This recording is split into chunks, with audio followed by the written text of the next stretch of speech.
Welcome back. It is postseason baseball time. It is Sunday, October 8th. Our two favorite picks are on the way, but first, it's Austin, joined by Logan, and we are here to recap a 3-0 sweep. We don't have our Bruins with us because we're in Baltimore, but we're going to wave around these towels that they gave us at the Orioles game. Let's do a little bit of a victory lap, and then we'll get into our favorite picks of the day. Logan sadly did call Rangers on the money line. We did cash that in person. We're still rooting for the O's. If we were to lose our money, we wouldn't have been too mad, but Rangers came through, and we take that. We also had Phillies plus 1.5. They won that one outright. We'll take that as well. And then we had the Astros money line plus their team total over 2.5. All pretty much sweat-free. We will take that. Let's continue that momentum going into today. We normally skip Sundays, but that was Sunday regular season. This is Sunday postseason. We're not skipping any Sundays with you guys. So if you are new, do us a favor, hit that subscribe button, drop a like. Only 2 games on Sunday, so we're going to dive right into them. We do have a bunch of NFL videos. So if you want to go check out those NFL videos, do us a favor. They're all already posted, so go check those out. You can go see what we're betting on for the NFL Sunday. Normally these Sunday baseball vids don't get a lot of love, so that we appreciate anyone that comes out and watches these videos because they're only our least viewed baseball ones, which normally means they're our best record. So if we continue this momentum, get that 2-0 sweep today, I'll let Logan kick it off. He's going back to the Orioles game, and he's not going to be on Rangers money line. Let's see what he's got.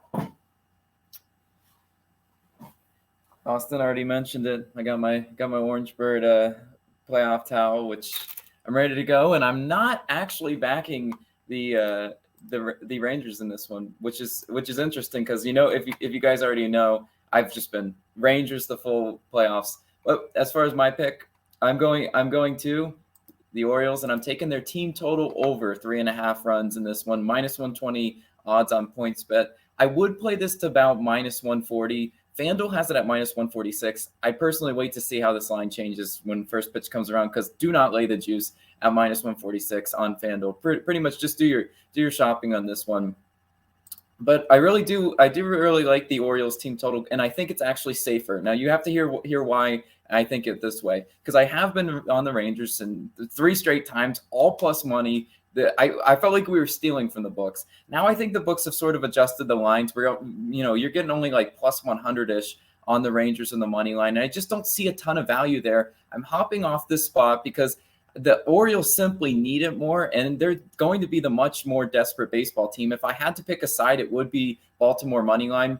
But if at this price, I'm getting minus 120. I'm getting minus 120 on the team total specifically, or I could do that for the money line. And then if I'm doing the money line, I'm asking all the pitching to be in order for the Orioles. And I don't really want to ask them. I just think they can get to Jordan Montgomery today. Jordan Montgomery starts for the Rangers. 2.73 ERA and a 1.11 whip on the road for Montgomery. He's been ridiculously good this year, especially recently. I mean, wow.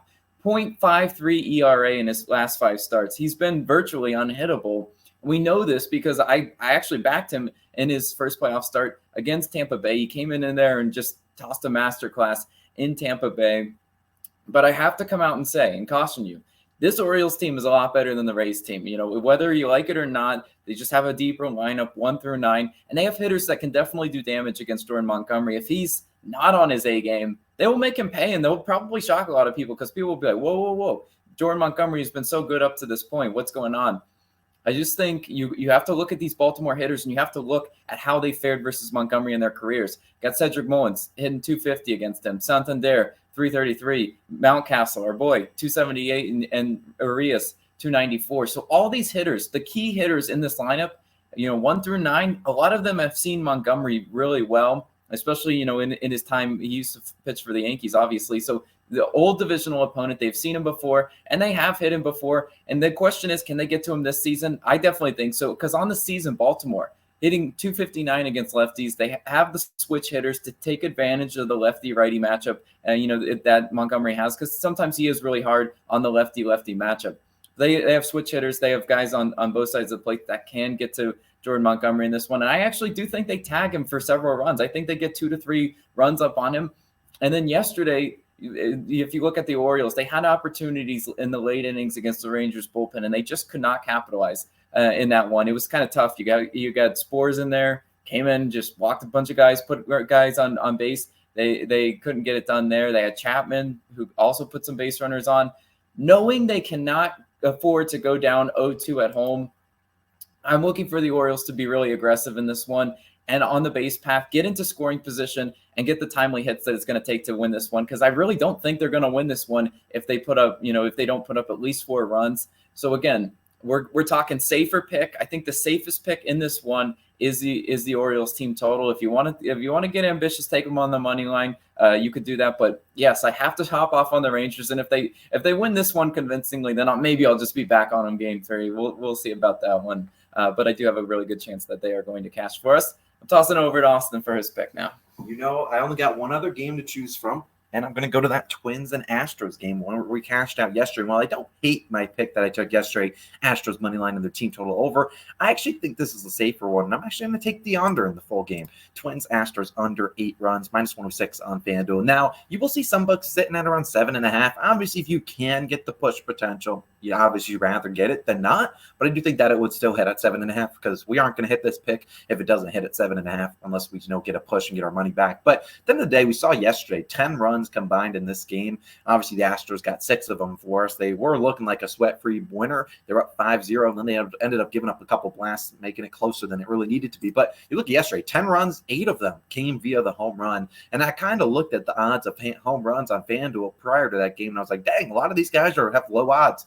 Well, FanDuel apparently had some insider info that some juice balls were out there, but you look at the odds today, not nearly as juiced as they were yesterday, and you're getting great value on a lot of these home run hitters. And here's why I kind of like the under, and I think it's going to hit here. Now, let's talk about Framber Valdez, who's going to go for the Astros. Now, we faded him a couple times so far this year, and we've been profitable, but this is the guy that I have seen, sure, hasn't looked great this year, but in the postseason, it just feels like he turns it up an extra notch. I mean, he's obviously a tenured guy there. It was a big reason the Astros were able to win the World Series last year. He had 4 starts last postseason, allowed 2, 0, 1, and 1 earned runs. I mean, the guy was locked in. He threw 5 2/3 innings pitched or longer in all 4 of those starts. A lot of 6, 7 innings pitched. That's the guy they throw out there and they're like, yo, this guy's going to nail it down. He's going to be locked in. And I really think he's going to be able to do it. Now, the Twins have been a great team against right-handed pitchers. Now they get a lefty in Valdez. I think he's going to be able to do his thing today. I think he'll be able to pitch pretty well, keep that Twins lineup in check. We saw Verlander keep him in check, and then that bullpen came in, gave up a solo blast, gave up that 3-run home run. That's where we saw the Twins score all those runs.